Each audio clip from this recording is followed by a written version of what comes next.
Morning, guys.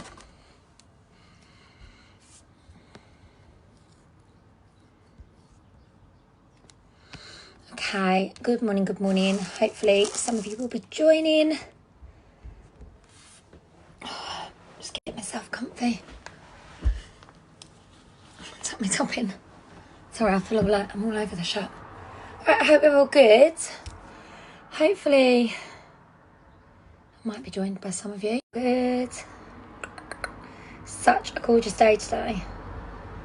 Always the way the weather improves and we've all got to stay indoors. Sort of. Just inviting a few.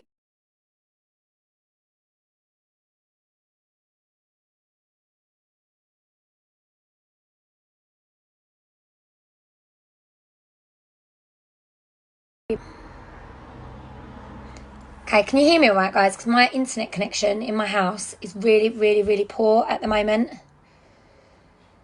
My internet connection is a bit rubbish. So I have just connected to my Wi-Fi. I disconnected it, but I think the O2 internet's not great. So just let me know you can hear me all right. Can you hear me all right? Right, hopefully my internet will stay. If I see it goes to poor connection, I will just stop talking. And then, because otherwise you're going to lose bits. Right, okay, morning, guys. So we're day 2 of our mindset masterclass. Okay, now I don't know about yesterday. I don't know about you guys, but yesterday I was watching Laura's live, and honestly, every time she was saying things, I was literally shouting at the camera, going yes, while I was driving, doing all my deliveries. Honestly, I felt so empowered by all of Laura's thoughts. It was really thought-provoking. I found yesterday really thought-provoking. And I got straight on the phone to Laura after and was like, honestly, it was just gold. So today is all about being mindful about what you let into your world, what you let into your circle, and what you let into your mind. So the average person, I don't know if you know this, has 70,000 thoughts per day, okay? 70,000 thoughts per day, which can be provoked by a number of different things. And one of the things that we think within this business that you have got to have and you've got to be mindful about is what's going on around you. Now, I posted an image a little while back in the group. If you haven't seen it, check out the image at some point, because I am going to be talking about that a little bit later on in this live. You don't need to print it or anything, but you just sort of need to be aware of what the image is sort of talking about, if that makes sense, and what the image is sort of getting at. And it was basically looking at your circle of influence versus your circle of concern, and basically talking about like what you need to be concerned and what you don't need to be concerning yourself with. So that will all link at the end, and I will talk about that a little bit more. Okay, so I started to list a few different things that I've sort of thought, do you know what? There's different things that are really important. And one of the quote, I've got a few quotes. I've literally made a few notes on whether I actually stick to it or not. And some of this is going to be related to your everyday life, but some of this is going to be quite heavily related to network marketing and how we run our businesses. So different things that can impact you. Did you know that who or what you surround with basically can impact your whole mental health? Okay, different people that you surround yourself with, whether, you know, it's positive people, negative people. You hear the saying quite a lot that if you hang around with, you know, really positive, inspiring people, gradually what they're thinking and how they run their lives and how they think and all of those different things gradually will wear off on you within time. So as humans, we need to constantly be exposed to new stimulus, but ideally those stimuluses need to be the right type of stimulus. So everything that enters, so this was like a little thing that I found, everything that enters your mind can shape your consciousness without realization. So everything you let into your mind, and do you know what, it's really easy to let stuff in that we don't necessarily want in our minds, but it's that will shape how we think, how we feel, how we act, the choices we make, you know, the ideas that we take and how we run our business and how we run our lives on a day-to-day business. So everything that enters your mind has some kind of shape on your consciousness, but it's about how you choose, the choices that you make by what you're surrounded with, that how you basically, what your actions are based on that. You need to be feeding your brain, and this is something that's really important. If you're not feeding your brain is never going to develop, and your brain is never going to change. You're never going to develop new ideas, and you're never going to develop out of that comfort zone. Some people have, with what Laura was saying yesterday, have that mindset that I can't do that, so therefore they stay in that mindset and they stay in that small area, and they basically never step out of that comfort zone. And what happens is they never develop, they never challenge, and they never change. Okay, and change is good, believe it or not. And I know we're going through some really tough changes at the moment, which are really challenging our mindset. But this is what we're sort of thinking is, what do you let in? What do you not let in?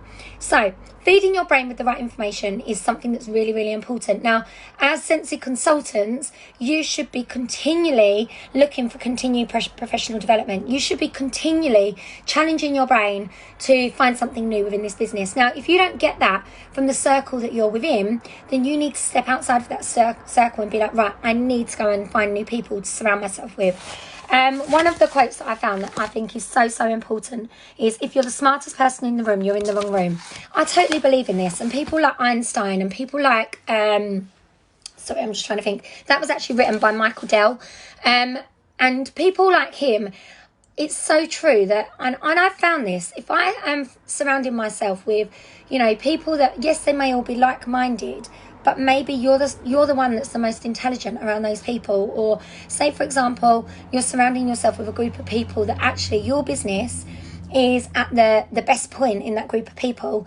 I'm not saying you can't socialize with those people, but if you really want to challenge yourself, at some point you need to be stepping out of that circle and challenging yourself and surrounding yourself with people that are more intelligent than you, that are running their business better than you, that are that have inspiring ideas. Now, for me, I find this on YouTube, and I'm not saying that all the people that are around us and all the different consultants that are around us, I'm continually trying to surround myself with new people all the time. But there is such a big wide world out there on the YouTube web, and for me, there are some amazing consultants that are doing amazing things that actually you can carbon copy what they're doing, but actually put your stamp on it. And for me, being that sponge, exactly that, Laura, being that sponge is so important to your mindset within this business and improving your knowledge all the time. You want to be, continually finding things to watch, finding things to read, and Laura's going to touch on that a bit more tomorrow, I believe.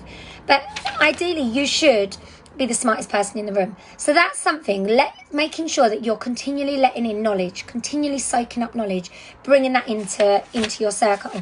I'm going to talk about personal things now, so a little bit more. I'm going off on a tangent, but something that I've got knowledge on. So in terms of how you treat your body is going to affect your mindset massively. I'm talking about nutrition, I'm talking about water. So those two things are massive factors towards your mental health. I can guarantee you that when you're feeling crappy, when you're feeling like you don't want to get out of bed, when you're feeling lethargic, when you're feeling rubbish in yourself and your business isn't really going to how you want it to do, I bet if you look at what you've eaten in the last 3 days, you have probably stocked up on too many carbs, not enough vegetables, not enough fruit, not enough water, not enough of the healthy stuff that basically feeds your brain. Okay, now I know that you're all thinking, oh my God, here she goes telling me I've got to eat healthy. No, I'm not saying you've got to eat healthy all the time, but just trying to find a healthy, balanced diet is going to impact how your brain works and how you're thinking on every level. Getting out and exercising, getting access to green space, getting access, and I know that's something that's difficult at the moment, but getting out in your garden, walking to the local park on your own, walking around the block, it will improve your mental well-being. Laura and I, we strive on this, that actually we don't function properly, and this is probably how I'm feeling at the moment. I haven't functioned properly this week, and I was very much like, I need to get to the end of this week, and then on Monday I am going to be drinking my water, I'm going back to eating healthier breakfast, I'm going to eat a healthy lunch, I am going to make something healthier for dinner. Yes, I'm not going to cut out chocolate, I'm not going to cut out all the rubbish that I've bought that's stocked up in my cupboards, but I am going to make a concerted effort to feed my brain with healthier foods, because I can tell you, water, for example, I'm sitting here drinking tea at the minute, but water, when I drank drink 3 to 4 litres of water a day, my brain suddenly, all right, it took about 3 days to wean me off the Diet Coke, wean me off the tea, wean me off all the other stuff, all the juice and all the rubbish. But by day 3, by day 4, I rang Laura and I remember going, oh my God, my brain is literally on fire today. I feel like I've got clearer thought process. The brain fog has lifted, but it's because I was drinking 3 litres of water. That is now going round and it's feeding your brain health. So you need to be looking after your body as well as all the stuff that's to do with feeding your brain information within network marketing. If you're not feeding yourself with healthy, nutritious food, all the other stuff, it might as well go out the window. You physically cannot make your brain function if you do not drink enough water. And I'm telling you that from experience. Drink your water, test it and see what difference that you feel. It will lift the fog. Suddenly you will get new ideas that are coming to you that you were like, oh my God. Suddenly you can concentrate for more than 10 minutes because your concentration span's there. Getting out and having that access to green space, it means your access to fresh oxygen. The trees produce oxygen.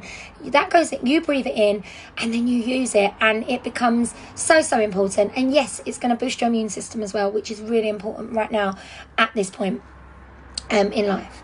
Okay, so that's the science. Yeah, 100% Laura. That's the science behind what we're trying to teach you at the minute in terms of mental well-being. For you to let the right things in, feed your body with all the right stuff, because it will make such a difference to your business. And if you think I'm joking, please just test it for me, because honestly, it just changes your brain. Okay, so we've talked about your brain, we've talked about feeding your body the right information, we've also talked about feeding you with the right foods, and we've talked about the circles that you're within. Okay, conversations. So this is quite a big one within our business, okay?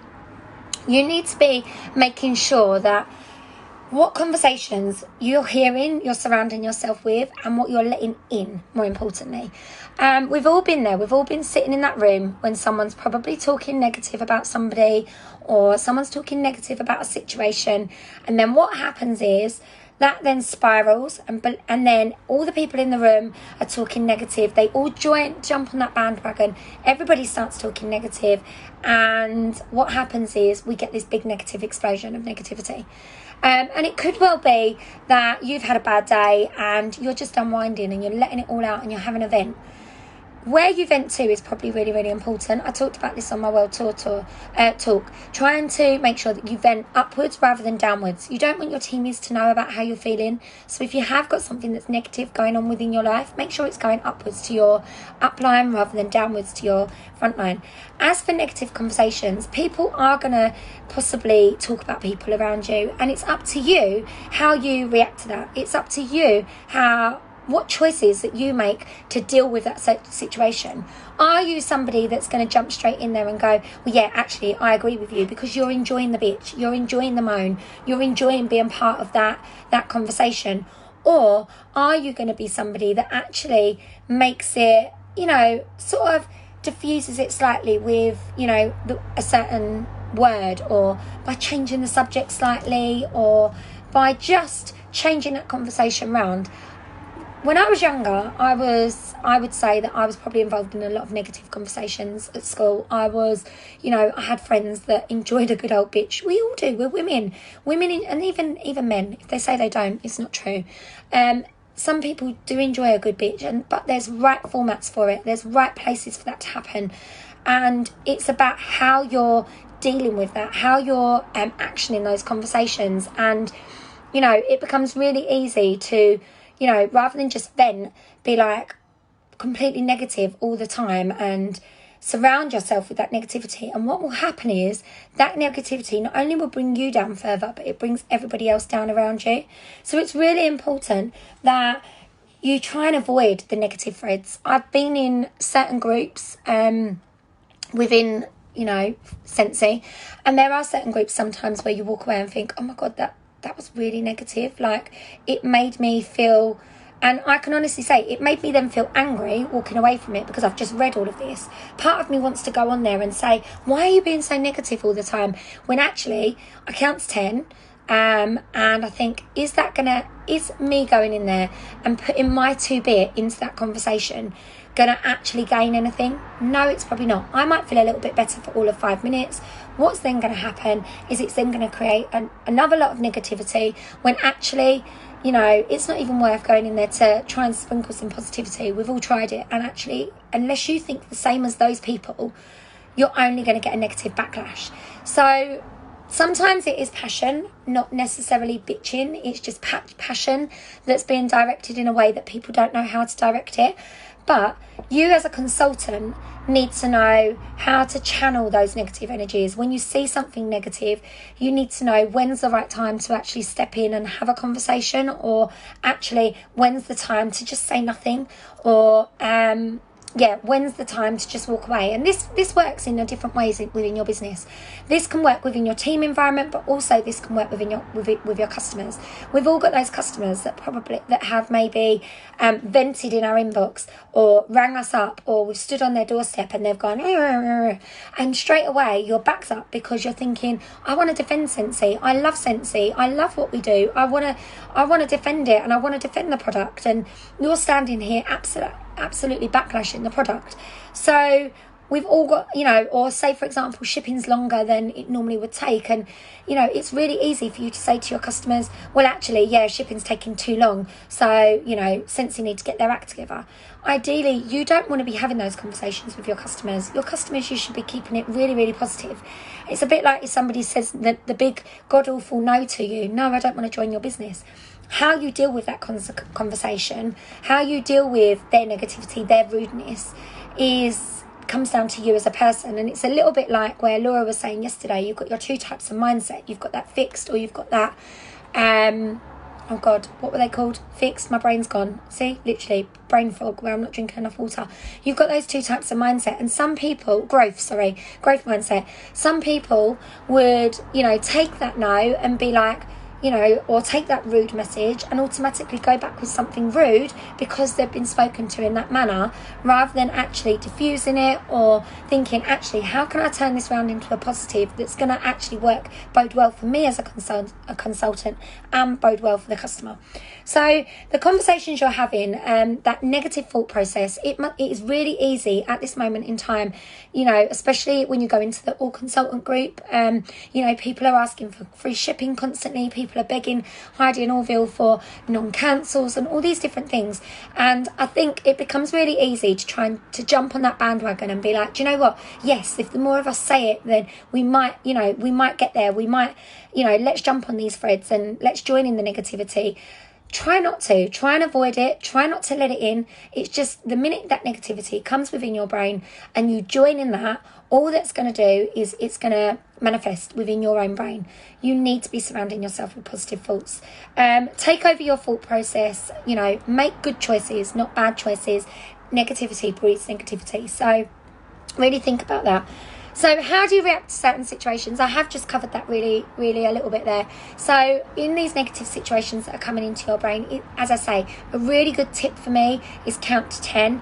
Now, another tip that I've picked up on over time is listening. Sometimes when you're excited, it's really difficult to listen and you find yourself constantly interrupting. Me and Laura are terrible like that. When we're on the phone to each other, we constantly interrupt each other, but it's where our brains are literally whizzing.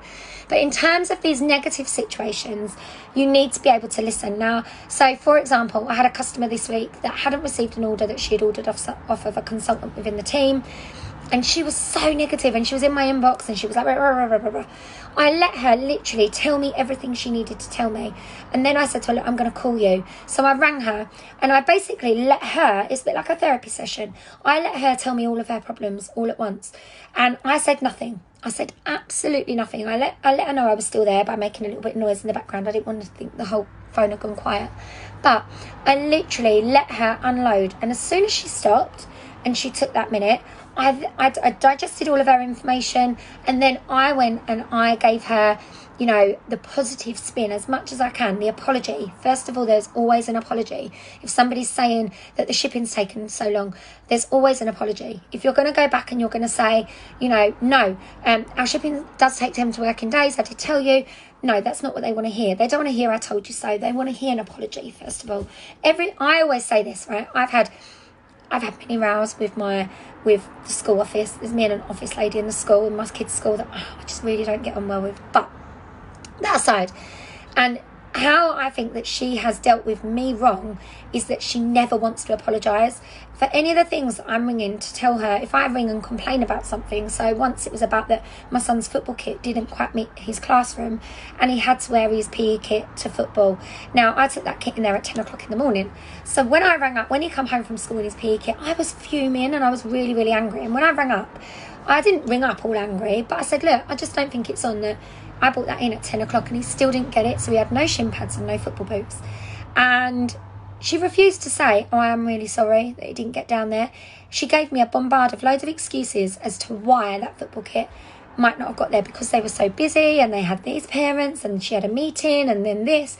And rather than just saying, oh, Mrs. Allwood, I am really sorry, if she'd have said that straight away, I probably would have gone, look, it's okay, I get it, you're really busy. So how you deal with a certain situation is massive, and that comes down to your customers and your team. Is sometimes you've got to literally let them unload, and then you've got to apologise. Whether you like it or not, some people don't like to say sorry, but that is something that you've got control of. You've got control of how that person feels. By making an apology, it can make somebody feel so much better, because you've literally just said, I'm sorry for that situation.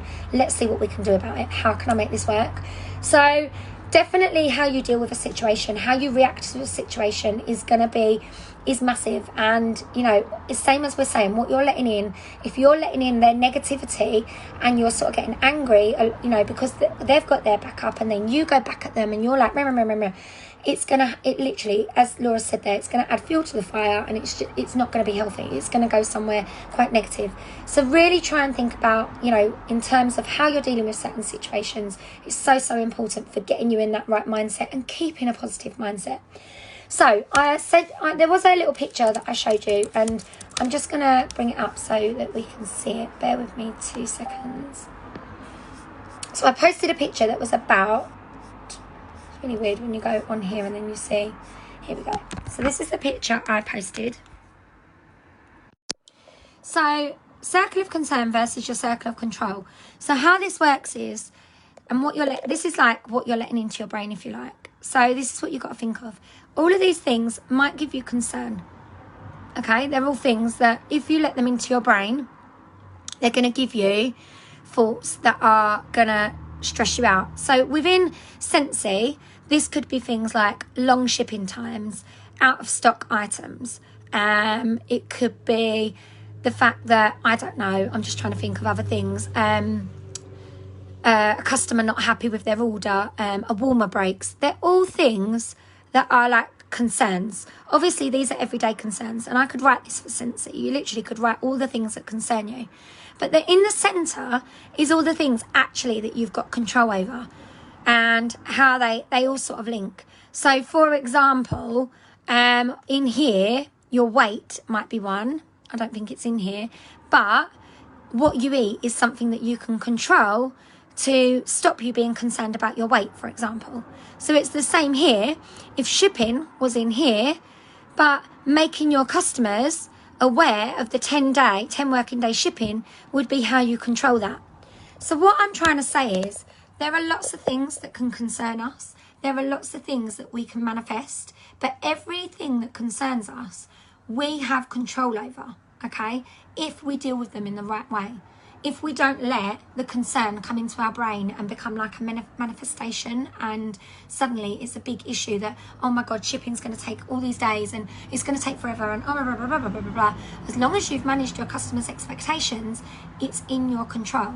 So what I'm trying to say is, everything that worries you, if you write it down, you then need to write down how you can control that situation, because every situation can be controlled. Out of stock items can be controlled purely by, you know, letting your customers know before they order, these items are actually on the back order at the moment.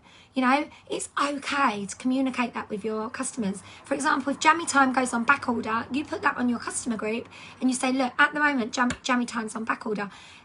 You know, you can order it, but it's just going to take a little bit longer to come in. People need to know what's on back order. I think too many people are quite happy to be like, oh, I can't tell them it's on back order. It's that open communication that you've got with your customers, that open communication that you've got with your team. So all of these situations and this whole circle of, you know, control versus concern, you have control of a lot of things. It's just about resetting your mindset to be like, right, okay, how do I control these situations?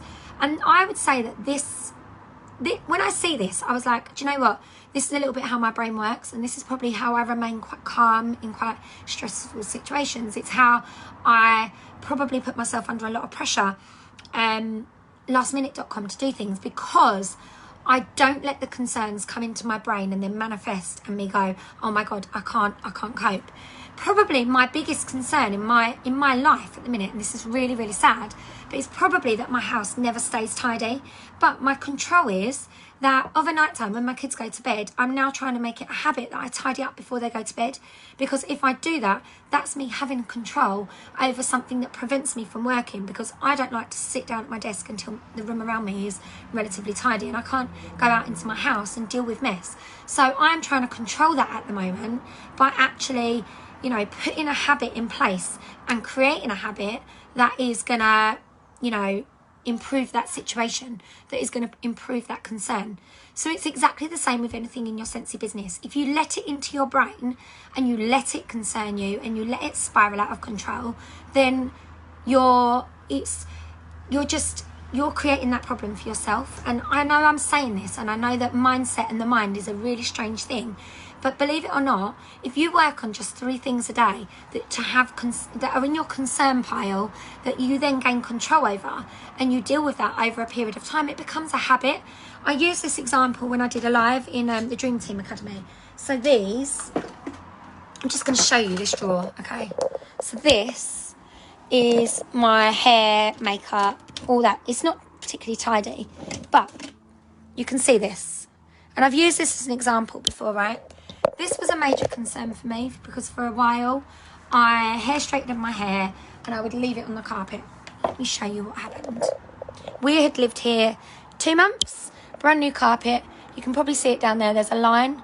That's from my hair straighteners, and I burnt my carpet. Mike and I had a massive row about it, and he was like, we can't have anything nice. We've just spent, you know, 800 quid getting this lovely carpet down, which probably now needs recarpeting. But and you've ruined it by your hair straighteners. I felt terrible. And then my mum was like, God, you need to get that under control, because if you left that and you went out, it might have caused a fire. So I was like, right. So she went to me, 21 days creates a habit. That concern that you've got control over. You need to create a habit of putting your hair straighteners away. So now every day when I finish my hair straighteners, I have created a habit, because I set myself an alarm on my phone for 21 days. 21 days it takes to create a new habit. So for 21 days, I unplugged my straighteners, I folded them up, and I put the wire around them. I put them away in that drawer with my makeup and all my other rubbish that's in there. And I closed the drawer, and I now know that that is a habit. I have created that habit. It was a concern. I then put that into my circle of control. I created an answer to be able to control that situation. And now, boom, it's now not something that's a concern anymore. I don't ever drive off my driveway thinking, have I put my hair straighteners away? Yes, I have, because it's now a habit. So this is the same with your business. Say, for example, you're not very good at getting your samples made up, or say, for example, your orders come in and you don't like, you know, they sit there for a couple of days. If you make it a habit to get your order in, get it straight into bags, get it straight delivered within those 24, 48 hours, 1, is going to improve your business. 2, people are going to reorder quicker because they're getting their orders quicker. 3, your customers are going to think you're magic because you get your orders to them so quickly. 4, it's really good customer service. 5, it's not sitting in your house anymore looking messy. So it's literally about training your mind, okay? Training your mind to go from concern to control. Giving yourself control over all of these situations. You've got control over what you eat. You've got control over what you drink. You've got control over what conversations you have with people, and whether they're positive conversations or negative, or whether, you know, you're letting the whole world get on top of you. And believe it or not, you have got control of your mind. Your mind can be trained, but you have got to literally focus on, and especially if you struggle with positive mindset, I would say pick 2 or 3 things that you struggle with daily, and you start working on those. And once they become a habit, you can put them aside and then start working on 2 new things. Yes, it's going to take time to improve all the things, but I promise you, start working on 1 or 2 things, and the weight will gradually lift off your shoulders.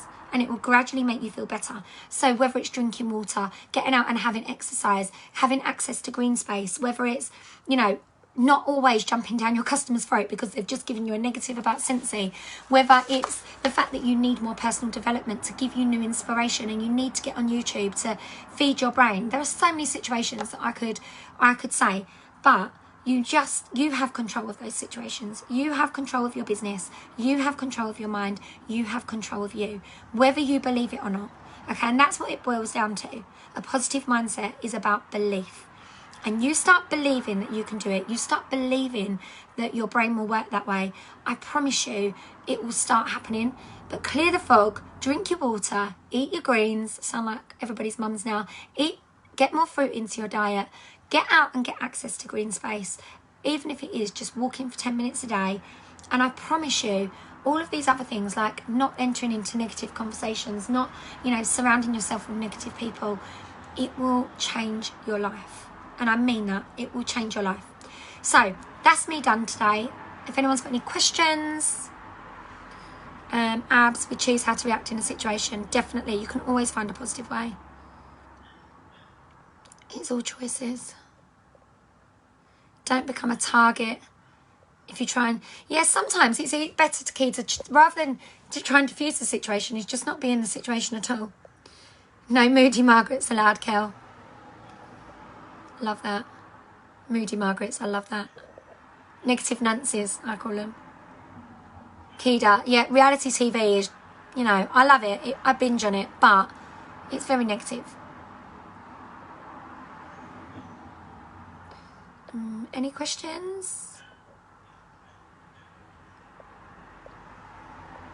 Thanks, lovelies. Right, hopefully this has sort of give you food for thought today. Literally, food for thought. Got what I got done there.